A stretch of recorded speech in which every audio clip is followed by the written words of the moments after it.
Welcome बच्चों। हमने अपने पहले वाले वीडियो में राम लक्ष्मण परशुराम संवाद लेसन पढ़ा था। उसका भावार्थ मैंने आपको समझाया। अब मैं अपने आगे के वीडियो में आपको राम लक्ष्मण परशुराम संवाद के एमसीक्यू क्वेश्चन बताने जा रही हूँ। आप कृपया उन्हें देखें, वह आपके लिए बहुत इंपॉर्टेंट है। आइए हम शुरू करते हैं। पहला क्वेश्चन, परशुराम ने किसके प्रेम के कारण लक्ष्मण का वध नहीं किया? शिव के, राम के, पिता के या विश्वामित्र के? इसका सही आंसर है विश्वामित्र के। परशुराम जी विश्वामित्र का बहुत सम्मान करते थे, इसलिए उन्होंने यहाँ यह बताया है कि मैं विश्वामित्र जी आपके प्रेम के कारण लक्ष्मण का वध नहीं कर रहा हूँ। नेक्स्ट क्वेश्चन, परशुराम का स्वभाव कैसा है?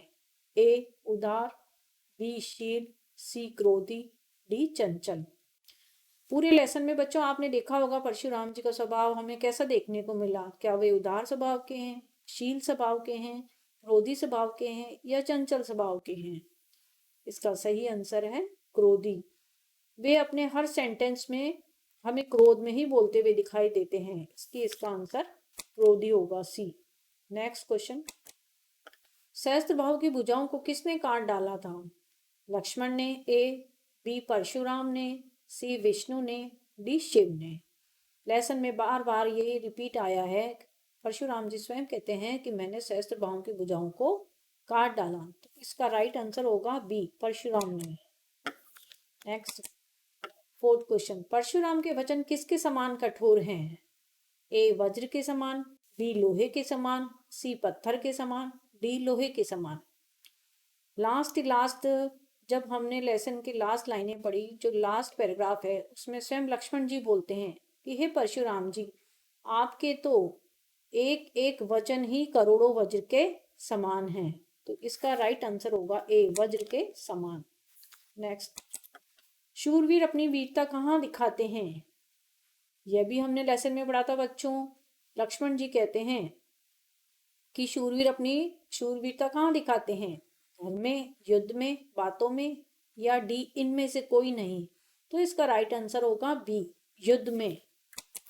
तो लक्ष्मण जी अपने जो समझाते हैं परशुराम जी को, कहते हैं कि शूरवीर तो वह होता है जो अपनी वीरता का प्रदर्शन युद्ध में करता है, और जो कायर होता है वो युद्ध में सिर्फ डींगे ही हाँकता है। तो इसका राइट आंसर होगा युद्ध में। सिक्स्थ, लक्ष्मण का यह कथन एक फूंक से पहाड़ उड़ाना परशुराम के किस गुण को दर्शाता है? ए योद्धा, बी कायर, सी साहसी, डी मूर्खता।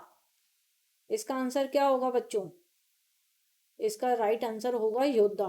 एक योद्धा ही होता है जो अपने पराक्रम से, अपने बल से एक फूंक से भी पहाड़ को उड़ा सकता है। नेक्स्ट, जो सेवा का काम करे वो कौन कहलाता है? लेसन की फर्स्ट लाइन में भगवान राम ने कहा है कि हे भगवान, मैं आपका सेवक हूं। तो जो सेवा करने वाला होता है वो कौन कहलाता है? नौकर कहलाता है। ए, बी सेवक, सी चौकीदार, डी इनमें से कोई नहीं। इसका राइट आंसर होगा बी, सेवक। नेक्स्ट, किसके कहने पर परशुराम ने अपनी माता का वध कर दिया था? ए गुरु के कहने पर, बी पिता के कहने पर, सी प्रेयसी के कहने पर, या डी इनमें से कोई नहीं। इसका राइट आंसर होगा बी, पिता के कहने पर। नेक्स्ट, परशुराम शिव को क्या मानते हैं? परशुराम जी शिव जी के महान भक्त हैं, तो वे अपने शिव को क्या मानते हैं? क्या शिव को पिता मानते हैं, या ईश्वर मानते हैं, गुरु मानते हैं, या सेवक मानते हैं? परशुराम जी शिव को अपना गुरु मानते हैं, तो इसका राइट आंसर होगा सी। नेक्स्ट क्वेश्चन, लक्ष्मण ने परशुराम के किस स्वभाव पर व्यंग किया है? चाटुकारिता पर, ए, बी आलसीपन, सी मधुर, डी बड़बोलापन। लक्ष्मण ने परशुराम जी के जो ज्यादा बोलने वाले हैं, बार बार अपनी प्रशंसा करने वाले हैं, उस स्वभाव पर व्यंग किया है। परशुराम जी बार बार अपनी शूरवीरता का बखान करते हैं। मैं इस कुल का हूँ, मैं भृगु कुल का हूँ, मैं वीर हूँ, मैंने बार बार पृथ्वी को वीरों से रहित कर दिया। बार बार अपनी प्रशंसा करते रहते हैं, अपनी शूरवीरता का बखान करते हैं।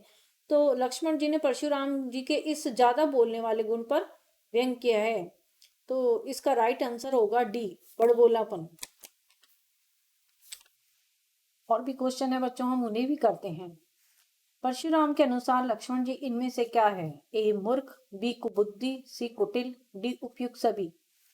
तो इसमें उपयुक्त सभी ही आंसर आएगा, क्योंकि परशुराम जी ने बार बार लक्ष्मण जी को मूर्ख भी कहा है, कुबुद्धि भी कहा है, कुटिल भी कहा है और उपयुक्त सभी कहा है।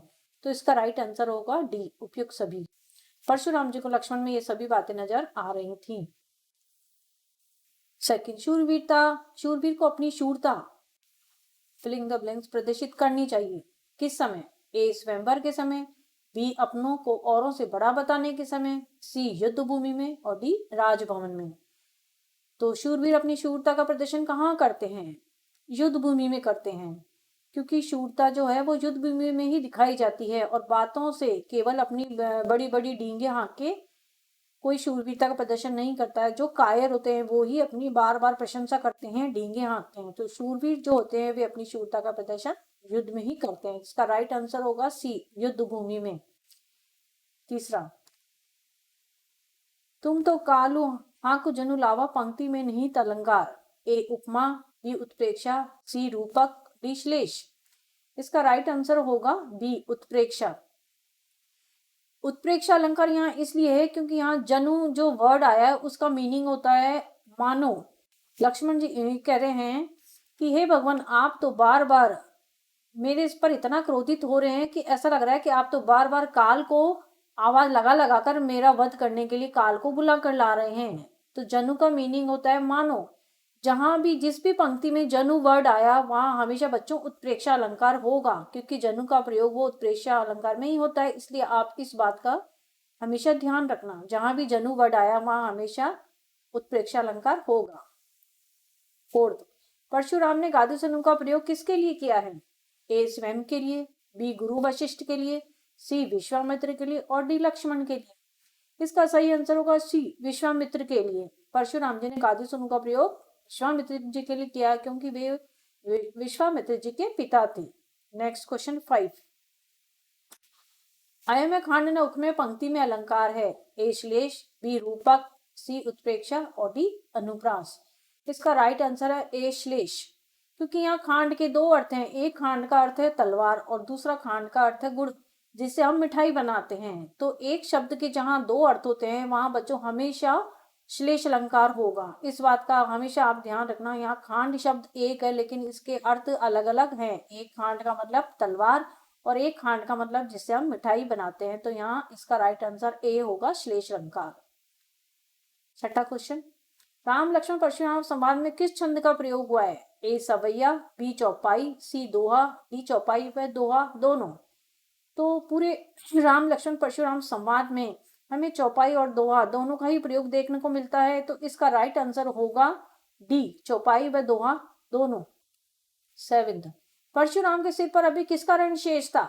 ए माता का, बी पिता का, सी गुरु का, डी शिव जी का। उनके सिर पर गुरु का ऋण शेष था। राइट आंसर होगा इसका सी, क्योंकि परशुराम जी शिव जी को अपना गुरु मानते थे और श्री राम ने शिव जी के धनुष को तोड़ दिया, तो वे अभी गुरु के ऋण उनके उससे ऋण नहीं हुए थे। गुरु का ऋण उनके ऊपर शेष था। 8, लक्ष्मण ने ऋण चुकाने के लिए परशुराम से किसे बुलाने के लिए कहा? ए किसी मध्यस्थ को, बी हिसाब किताब के जानकार को, सी अपने गुरु को और डी राज दरबारियों को। लक्ष्मण ने ऋण चुकाने के लिए परशुराम जी से हिसाब किताब के जानकार को बुलाने के लिए कहा। तो इसका सही आंसर होगा बी, क्योंकि हिसाब किताब करने पर ही उनका ऋण चुकता होता है, इसलिए उन्होंने किसी हिसाब किताब करने वाले को बुलाने के लिए कहा। तो इसका राइट आंसर होगा बी, हिसाब किताब के जानकार को। 9, लक्ष्मण के शब्द परशुराम के लिए क्या थे? ए क्रोध रूपी आग में जल के समान, बी शीतलता प्रदान करने वाले, सी जले पर नमक छिड़कने वाले या डी क्रोध रूपी अग्नि में घी की आहुति के समान। तो इसका राइट आंसर होगा डी, क्रोध रूपी अग्नि में घी की आहुति के समान। क्योंकि लक्ष्मण जी जब परशुराम जी को जवाब दे रहे थे तो लक्ष्मण जी के जो शब्द थे उन शब्दों में, उन वचनों में इतना व्यंग था कि वो शब्द ऐसा लग रहा था कि परशुराम जी के क्रोध में क्रोध रूपी अग्नि में घी का काम कर रहे हैं। तो इसका राइट आंसर होगा डी, क्रोध रूपी अग्नि में घी की आहुति के समान। 10th क्वेश्चन, राम के वचन परशुराम के लिए ए जल के समान शीतल थे, बी शहद के समान मधुर थे, सी नीम के समान कड़वे थे, या डी कड़वी ककड़ी के समान थे। इसका राइट आंसर होगा जल के समान शीतल ए, क्योंकि राम के जल के समान शीतल वचनों को सुनने के बाद ही जो परशुराम जी का क्रोध है वो शांत हो गया था, इसलिए इसका राइट आंसर होगा ए जल के समान शीतल। इस संवाद में कौन सा गुण है? ए माधुर्य गुण, बी ओज गुण, सी प्रसाद गुण, या इनमें से कोई नहीं। तो इस राम लक्ष्मण परशुराम संवाद पूरे लेसन में हमें कौन सा गुण देखने को मिलता है बच्चों? ओज गुण। इसका राइट आंसर होगा बी, क्योंकि ओज गुण जो है वो क्रोध में भी देखने को मिलता है और वीरता में भी, क्योंकि इस गुण में ओज गुण और क्रोध एवं इसमें हमें वीरता का भाव लिए होता है। ओज गुण के अंदर हमें वीरता का भाव दिखता है, इसलिए इसका राइट आंसर होगा ओज गुण। राम लक्ष्मण परशुराम संवाद में किस रस की प्रमुखता रही है? हास्य रस, ए बी करुण रस, सी शांत रस, या डी वीर रस। राम लक्ष्मण परशुराम संवाद में हमें पूरे में क्या देखने को मिलता है? क्या हमें हास्य रस देखने को मिलता है, या वीर रस देखने को मिलता है, या करुण रस, या शांत रस? पूरे लेसन में हमें क्या देखने को मिलता है? वीरता की बातें सुनाई देती है। लक्ष्मण जी वीरता की बातें करते हैं, परशुराम जी की वीरता की बातें करते हैं, तो इसमें हमें डी वीर रस देखने को मिलता है, क्योंकि इस पूरे संवाद में वीरता की ही बातें होती है, तो इसका राइट आंसर होगा डी वीर रस। राम लक्ष्मण परशुराम संवाद में किस शब्द शक्ति का प्रयोग हुआ है? ए अभिधा, बी लक्षणा, सी व्यंजना, या डी इनमें से कोई नहीं। इसका राइट आंसर होगा सी व्यंजना, क्योंकि लक्ष्मण ने परशुराम जी पर बार बार व्यंग किए हैं, तो व्यंग करने के कारण यह व्यंजना शब्द शक्ति का इसमें प्रयोग हुआ है। तीखे वचन कहे हैं, जो तीखे वचन वे परशुराम जी को बोलते हैं, तीखे वचन बोलने का अर्थात मीनिंग होता है व्यंग कसना, तो व्यंग करने के कारण इसमें व्यंजना शब्द शक्ति का प्रयोग हुआ है, तो इसका राइट आंसर होगा सी व्यंजना। 14 तुलसीदास जी का जन्म कब और कहाँ हुआ? ए तुलसीदास जी का जन्म 1532 में उत्तर प्रदेश के बांदा जिले के राजापुर ग्राम में हुआ, बी इनका जन्म सन 1585 में बनारस में हुआ, सी इनका जन्म सन 1432 में उज्जैन में हुआ, या डी इनका जन्म सन 1532 में जयपुर राजस्थान में हुआ। इसका सही आंसर है ए तुलसीदास जी का जन्म सन 1532 में उत्तर प्रदेश के बांदा जिले के राजापुर ग्राम में हुआ था। 15 तुलसीदास जी किस शाखा के प्रतिनिधि कवि माने जाते हैं? ए वल्लभ मार्गी शाखा के, बी शिव मार्गी शाखा के, सी कृष्ण मार्गी शाखा के, या डी राम मार्गी शाखा के। इसका राइट आंसर होगा डी राम मार्गी शाखा के, क्योंकि तुलसीदास जी का संपूर्ण जो साहित्य पूरी रामचरितमानस है उसमें उन्होंने राम को आधार बनाकर ही अपना जो पूरा साहित्य है राम को आधार बनाकर ही लिखा है, तो इसमें सही आंसर होगा डी राम मार्गी शाखा।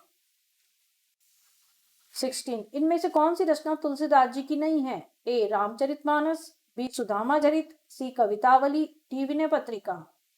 रामचरितमानस भी तुलसीदास जी की, कवितावली तुलसीदास जी की, विनय पत्रिका भी तुलसीदास जी की है, तो इसका सही आंसर होगा बी सुदामा चरित तुलसीदास जी ने नहीं लिखी। सुदामा चरित की रचिता है नरोत्तम दास, तो इसका राइट आंसर होगा बी।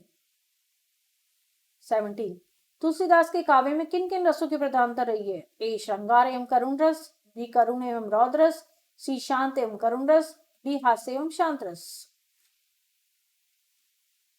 इसका राइट आंसर होगा बच्चों सी शांत एवं करुण रस। रामचरितमानस में उनकी कृति में शांत और शांत रस व करुण रस का भाव अधिक हमें देखने को मिलता है। वैसे तो तुलसीदास जी के काव्य में सभी रसों की देखने को मिलते हैं, हमें सारे ही रस उसमें देखने को मिलते हैं, लेकिन मेन जो है इसके अंदर शांत और करुण रस अधिक देखने को मिलता है, तो इसका सही आंसर होगा शांत एवं करुण रस सी। 18 तुलसीदास जी ने अपने काव्य में किस भाषा का प्रमुखता से प्रयोग किया है? ए ब्रज भाषा, बी अवधी भाषा, सी खड़ी बोली, या डी राजस्थानी। वे अवध क्षेत्र के रहने वाले थे, इसलिए उन्होंने अपने काव्य में प्रमुख रूप से अवधी भाषा का प्रयोग किया है। इसका सही आंसर होगा बी अवधी भाषा। राम लक्ष्मण परशुराम संवाद में किस घटना के कारण विवाद हो रहा था? ए अपनी अपनी वीरता प्रदर्शन को लेकर, बी शिव जी के धनुष के टूटने के कारण, सी लक्ष्मण की उद्दंडता के कारण, डी परशुराम के बड़बोले के कारण। ये तो आप सब बच्चों को पता ही होगा कि राम लक्ष्मण परशुराम संवाद में किस कारण विवाद हो रहा था।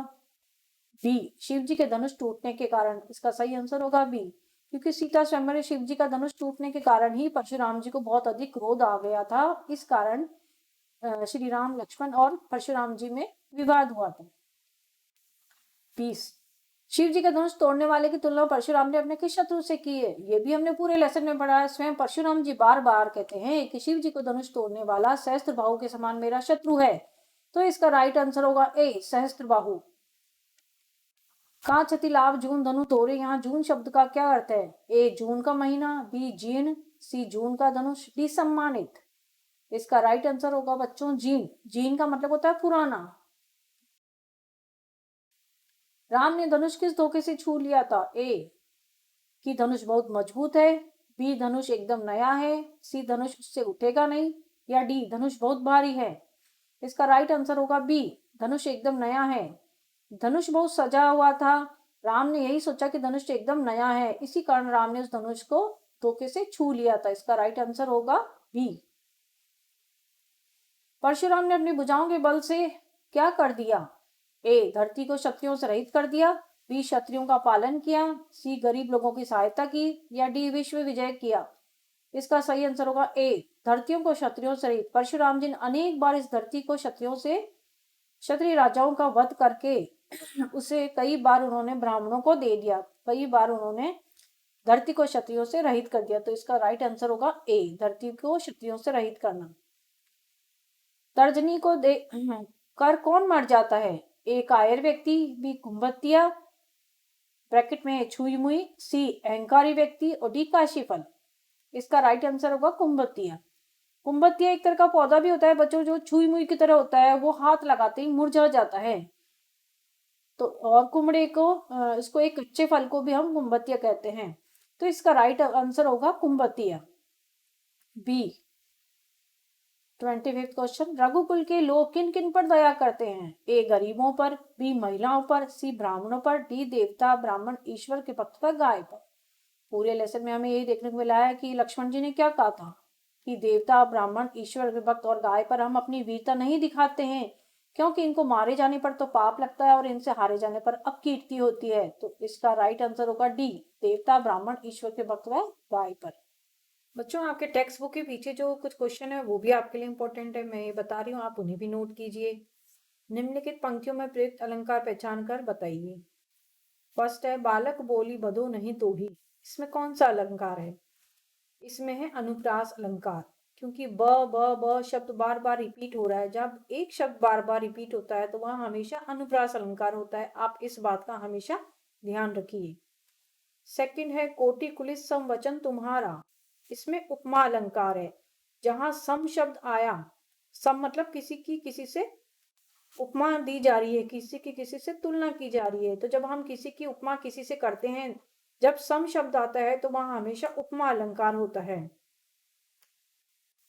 तुम्हें तो कालू हाँक जनु लावा, यहाँ पर उत्प्रेक्षा अलंकार है। यह मैं आपको अभी एमसीक्यू क्वेश्चन में बता चुकी हूँ कि जहां भी जनु शब्द आता है वहां हमेशा उत्प्रेक्षा अलंकार होगा। बार बार मोही लागी बुलावा, तुम्हें तो कालू हाँक जनु लावा, बार बार मोही लागी बुलावा। ऊपर वाली लाइन जहां पर जनु शब्द है वहां उत्प्रेक्षा अलंकार है, और बार बार मोही लागा वो बुलावा, बार बार शब्द आया है तो यहाँ पर पुनरुक्ति प्रकाश अलंकार है। जब कोई शब्द बार बार आता है, रिपीट होता है, तो वहां हमेशा पुनरुक्ति प्रकाश अलंकार होता है। और चौथा है, लखन उत्तर आहुति सरिस रघुकर कोपु कृसान। यहाँ पर सरिस आया है, वही उपमा दिए यहाँ पर, तो यहाँ पर भी उपमा अलंकार होगा। और रघुकर कोपु कुसानु, यहाँ पर भी रूपक अलंकार है रघुकुर कोपु कुसानु के शब्द के अंदर, क्योंकि यहाँ पर जो परशुराम जी की तुलना है वो उससे उनकी तुलना करते हुए बता रहे हैं कि वे भृगुकुल के शिरोमणि हैं, तो यहाँ पर रूपक अलंकार होगा। बढ़त देखी जल सम वचन बोले रघुकुल भानु, फिर यहाँ सम आया तो यहाँ भी उपमा अलंकार होगा। जहां भी सम शब्द आता है वहां हमेशा उपमा अलंकार होगा, जहां जनु आता है वहां पर उत्प्रेक्षा अलंकार होगा, और जहां एक शब्द बार बार रिपीट होता है वह अनुप्रास अलंकार होगा। इस बात का आप हमेशा ध्यान रखिए, इसे भी नोट कर लीजिए। आशा करती हूँ आपको मेरा ये वीडियो पसंद आया होगा। आप मेरा नेक्स्ट वीडियो जरूर देखिए। मिलते हैं हम। बाय बच्चों।